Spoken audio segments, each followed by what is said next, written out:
MinneAfrica, founded by local journalists, keeps the African community living in the Twin Cities connected through news, events, and issues impacting the African diaspora. SPNN's intern, Julia Harrer, speaks with the team about its mission and service to the Minnesota African community. My regular 9-to-5 job, I'm a chemist, a pharmaceutical chemist. But in my free time, I do a lot of freelance journalism. What I call a little bit of community organizing. I give art tours of the African Gallery at the Minneapolis Institute of Arts. I write for a bunch of publications, most of which are African publications, newspapers covering the African community here in Minnesota. So it's just a bunch of things. I'm like all over the place. MinneAfrica, as it is right now, it's a website. Well, even though it's a website and it started as a blog, but I like to think of it as an online community where Africans in Minnesota can get together, share ideas, and also find resources. Now, originally it started out as a place for Africans in Minnesota to meet, but with time we found out we had Africans all over the diaspora, a lot of people even on the continent on there, and discussing, because a lot of the issues that we discuss here also pertain to what's going on in the continent. So it eventually ended up having like a wider audience than we originally thought. And when I say we, there are a bunch of writers who are on board. We started with originally probably 3 or 4, and I'd say we probably have about anywhere between 10 and 12 writers on there.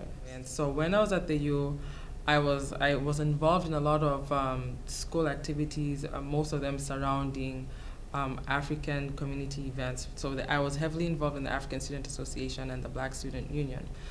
And not only was I involved on what was going on at the U of M, I was involved in what was going on in other campuses, and I always tried to keep everyone aware of what was going on, because I thought it would be fun for people to go and attend these other events.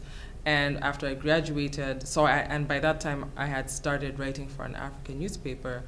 And when I graduated, I felt like a lot of people, there were so many African events going on that many people did not know about. And every time I'd email people, I'm like, oh, did you go watch this film? Oh, did you go watch this play? Oh, did you go to this event? Oh, do you know the Nigerians are having this, and the Kenyans are doing this, and the Ugandans are doing this? And a lot of people said like, oh, you always know what's going on, put me on your email list. I'm like, I really don't have an email list, but I know so many people, so I couldn't really stay in touch, and keep in touch with everybody. So I kind of started my own website, and it's like, okay, this is what's going on, you can find everything here. And I'm like, well, while we're talking about all these events and all this fun entertainment activities that are going on, let's discuss other things like what's going on in the African community. And because I was writing I was going for events that covered the African community, and I was aware of so many things that were going on, I just felt sometimes there's not really enough serious conversation around either these events or just in general. What's special, actually what is unique about MinneAfrica is you have many other websites for specific communities. You have Somalis have their websites, and some of the content there is in Somali.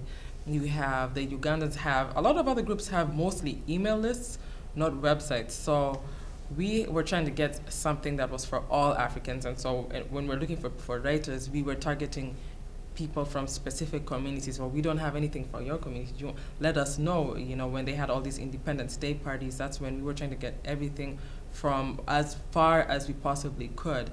And so I think in that way, we were different because we were combining many different African communities. Our goal was not really that big, and then as it grew, a lot of people said, oh, you need to do this. And it actually became a little bit of a problem because MinneAfrica is a hobby, and for us to get where a lot of people want us to go, and where we now feel like we need to go because there is actually a need to head in that direction, we would need to put in a lot more work and much more time into it, outside of just being a place where people can come and exchange ideas, but where people can find information, find resources. I mean, times are tough, and this is like with the economy being very hard right now, a lot of people are need helping hands. So like in terms of finding jobs, we have a job link on there.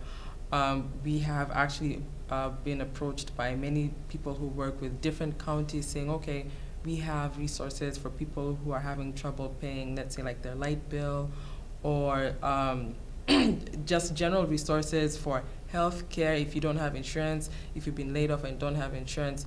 So that's what we're trying to create, is more resources. And what I actually am pretty good at is a lot of the events, for whatever reason, I always know what's going on.